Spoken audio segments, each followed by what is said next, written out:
নমস্কার বন্ধুরা, welcome to KGN sport channel. তো গাইজ, এই ভিডিওতে আমরা আলোচনা করব Hyderabad FC versus Mohun Bagan super giants ম্যাচটি নিয়ে। তো এই ম্যাচটি কবে কোথায় অনুষ্ঠিত হতে চলেছে, এই ম্যাচটা জিততে মোহনবাগান টিমের ফরমেশন লাইন আপ কেমন হতে পারে সেটা দেখব। কারণ এই ম্যাচে মোহনবাগান সুপার জায়ান্টস টিমের লাইন আপে একাধিক পরিবর্তনের সম্ভাবনা রয়েছে, তাই এই ম্যাচের একটা ম্যাচ প্রিভিউ নিয়ে আলোচনা করব। তাছাড়া আনোয়ার আলীর চোট নিয়ে যে আপডেটটা বেরিয়ে আসছে সেই আপডেটটা তোমাদের সঙ্গে শেয়ার করে দেবো। তো ভিডিওটা খুব ইন্টারেস্টিং হতে চলেছে, তাই ভিডিওটা পুরোটাই দেখার জন্য অনুরোধ রইল। আর আমাদের চ্যানেলে কোনো বন্ধু নতুন হয়ে থাকলে একটাই অনুরোধ করব, আমাদের চ্যানেলটিকে সাবস্ক্রাইব করে পাশে থাকা বেল বটমে ক্লিক করে অল করে রাখো, আর আমাদের ফেসবুক পেজটিকে ফলো করে রাখো। তো এবার ভিডিওর মেন টপিকে আসা যাক। তো Mohun Bagan super giants versus Hyderabad এফসির এই ম্যাচটি অনুষ্ঠিত হতে চলেছে 10 ফেব্রুয়ারি শনিবার সন্ধ্যা 7:30 থেকে বিবেকানন্দ যুবভারতী ক্রীড়াঙ্গনে। তো মোহনবাগান সুপার জায়ান্টস টিমের এটা হোম ম্যাচ হতে চলেছে।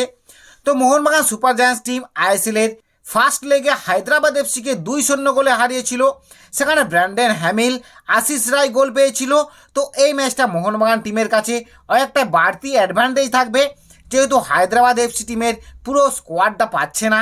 তাই এই মুহূর্তে হায়দ্রাবাদ এফসি টিমে জোয়া ভিক্টর ছাড়া কোনো বিদেশি প্লেয়ার নেই, দেশি প্লেয়ার সেভাবে কোনো ভালো প্লেয়ার নেই, শুধুমাত্র জুনিয়র প্লেয়ার দিয়ে কাজ চালাচ্ছে হায়দ্রাবাদ এফসি। তাই মোহনবাগান টিম অনেকটাই সুবিধা পেতে চলেছে। ডার্বি ম্যাচ ড্র হওয়ার পর মোহনবাগান সুপার জায়ান্টস চাইবে হায়দ্রাবাদ এফসিকে হারিয়ে লিগ টেবিলের একটা ভালো জায়গাতে পৌঁছাতে। তাছাড়া লিগ শিল্ডের নজর থাকবে মোহনবাগান সুপার জায়ান্টস টিমের কাছে।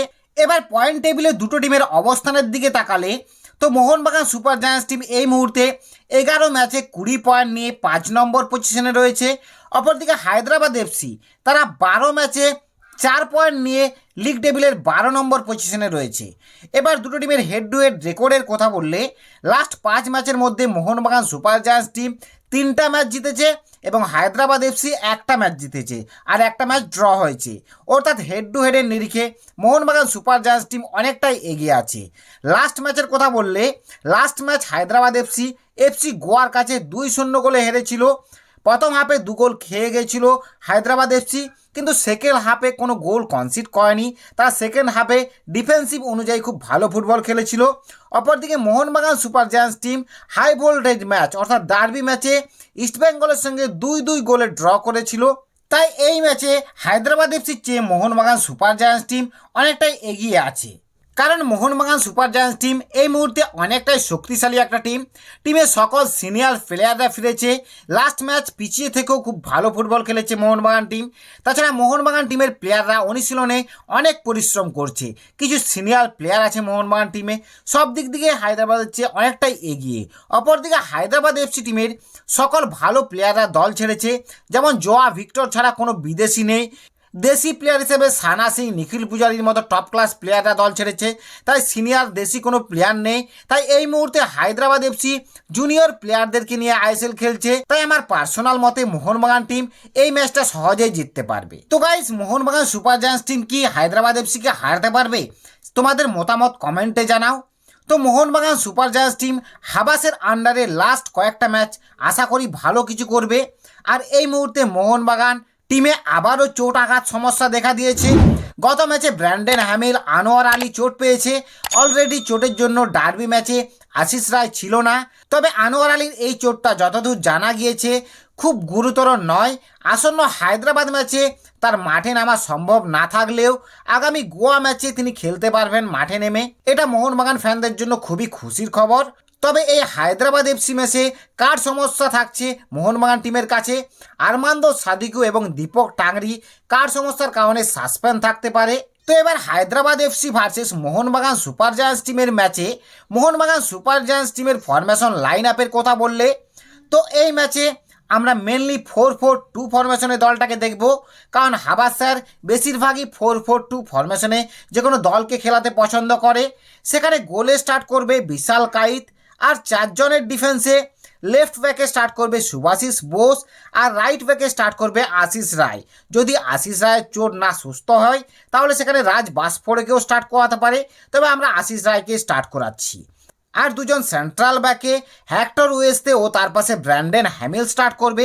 যদি ব্র্যান্ডন হ্যামিল ফিট না থাকে তাহলে তার জায়গাতে হয়তো আমানদীপ সিং বা সুমিত রাঠির মতো প্লেয়ারকে স্টার্ট করানো যেতে পারে। তো আমরা ব্র্যান্ডন হ্যামিলকেই ধরে রাখছি। আর রাইট উইংয়ে স্টার্ট করবে মানভীর সিং এবং লেফট উইংয়ে স্টার্ট করবে কিয়ান নার্সারি। আর দুজন সেন্ট্রাল মিডফিল্ডারে অনিরুদ্ধ থাপার পাশে সাহাল আব্দুল সামাদ স্টার্ট করবে। আর আপফ্রন্টে দুজন স্ট্রাইকার দিমিত্রি প্যাট্রাটস ও তার পাশে জ্যাসন কামিন স্টার্ট করবে, কারণ এই ম্যাচে আরমান্দো সাদিকু থাকছে না কার্ড সমস্যার কারণে। তো মোহনবাগান সুপার জায়ান্টস টিমের এই প্লেইং ইলেভেনটাও খুব শক্তিশালী লাগছে। তাছাড়া লাস্ট ম্যাচ হাবাস যে ফরমেশনে দল নামিয়েছিল সেই রকম যদি দলটাকে নামায় 4-4-1-1 ফরমেশনে, সেখানে গোলকিপারে বিশাল কায়েতকে রেখে ডিফেন্সটাকে সেম রেখে দেন সেন্ট্রাল মিডফিল্ডারে অনিরুদ্ধ থাপার পাশে সাহাল আব্দুল সামাদ স্টার্ট করবে। আর রাইট উইংয়ে মানভীর সিং স্টার্ট করবে, লেফট উইংয়ে কিয়ান নার্সারি স্টার্ট করবে। আর অ্যাটাকিং মিডফিল্ডারে দিমিত্রি প্যাট্রাটসকে স্টার্ট করাতে পারে, কারণ লাস্ট ম্যাচে দিমিত্রি প্যাট্রাটসকে অ্যাটাকিং মিডফিল্ডারে খেলিয়েছিল। আর আপফ্রন্টে জেসন কামিন্সকে স্ট্রাইকার পজিশনে স্টার্ট করাবে। তো মোহনবাগান সুপার জায়ান্টস টিমের এই লাইন আপটাও খুব শক্তিশালী লাগছে। তো গাইজ, তোমাদের মতে এই দুটো লাইন আপের ভিতরে কোন লাইন আপটা মোহনবাগান সুপার জায়ান্টস টিমের জন্য সুটেবল হবে সেটা কমেন্টে জানাও। আর ভিডিও ভালো লাগলে একটা লাইক এবং শেয়ার করে দাও।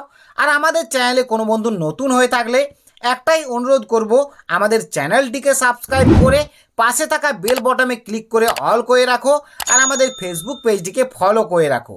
তো এবার আসি বন্ধুরা, বাই বাই, সবাই ভালো থেকো এবং সুস্থ থেকো।